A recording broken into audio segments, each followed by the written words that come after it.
Kawiwitan saka ati.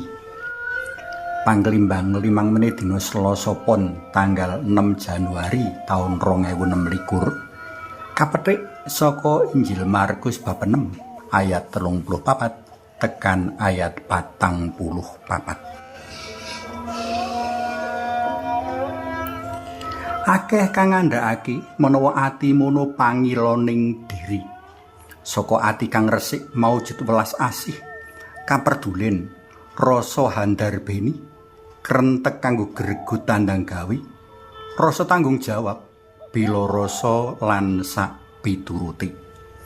Ibu seneng duwe kanca sanak kadang nduwuran sedulur sak kapitayan darbi ati resik tumindak becik.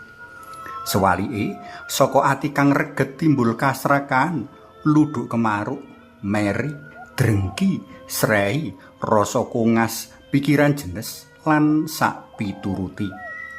Ibu mangan atine urip bareng utawa sumur wong kang nyelelek, ndablek, seneng ngremehake liyan, drembo, serakah, seneng selintutan, lan sak pituruti. Narik kawigaten dene waosan dina iki uga ngrembug perkara ati. Cetane mengkini, rikala mirsane wong akeh kang padha ngetut panjenengane, manah dalem Gusti Yesus musik dening welas asih marang wong-wong mau, jalaran wong-wong mau pindha wedhus kang ora duwe pangun. Monggo kapirsani Injil Markus bab 6 ayat 34. Kaya dene tanpa pangon alias tanpa pemimpin, wong-wong mau ora ana kang ngayomi, ngarahake laku, ngopeni kalebu ing kene makani, ngrumat, ngupakara, migatekake lan sak pituruti. Jroning pangatingalan dalem Gusti, wong-wong mau katon sayah, lungkrah lan luwi. Stinudeg wong-wong mau ora kambon pangan. Ora ana wong akeh, ora ana wong aweh kawigaten, ora ana kang ngarahake, ora ana kang aweh rangsum, ora ana wong kang darbi inisiatif kanggo nindakake kabeh kupiya mau.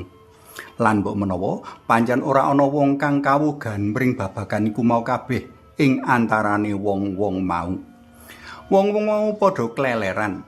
Dene Gusti piyambak munjer ana tindak memulang. Jiwa kapemimpinan dalem kadodok, timbul rasa welas asih ing manah dalem Gusti Yesus kang resik kepara suci. Welas asih maujud ana tanggung jawab aweh kawigaten, mligine aweh rangsum. Kawinatesan diri manjurung Gusti Yesus ngajak wong liya cawe-cawe kanggo mujudake kersa tumindak becik, andum tanggung jawab, migatekake pepadha kang mbutuhake kawigaten. Ana para murid kang bisa lan sumadya diperintah tandang gawe.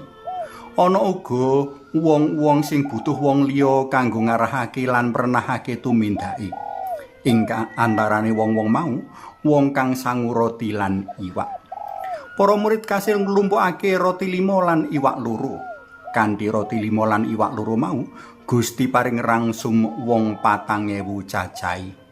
Mbok menawa tanpa welas asih dalam Gusti, wong-wong mau nemahe nangsip kang ngenes. Para tresna pelem kinasih, salah siji piwulang kang bisa kapetik saka wawasan dina iki yaiku wigatining gegulang nganti resik, becik lan suci. Gusti Allah bakal madunung ana wong-wong kang atine resik lan becik. Saka ati kang resik lan becik timbul welas asih marang pepadha. Sewalike Gusti Allah bakal jengkar saka wong kang ngejarake atine reget. Awit wong kaya ngono iku ora bisa dadi sambung asta asih welas dalem.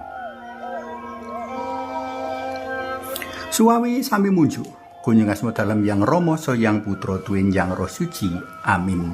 Gusti Yesus kawula nyuwun nuwun awit tulodo jiwa pemimpin ingkang ngedahaken kawula peduli dumateng sesami.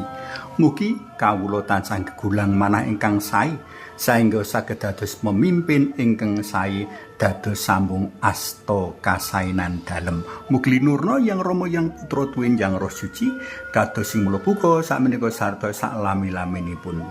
Amin. Konyungas dalem Yang Rama, Sang Yang Putra, Tuwin Yang Roh Suci. Amin.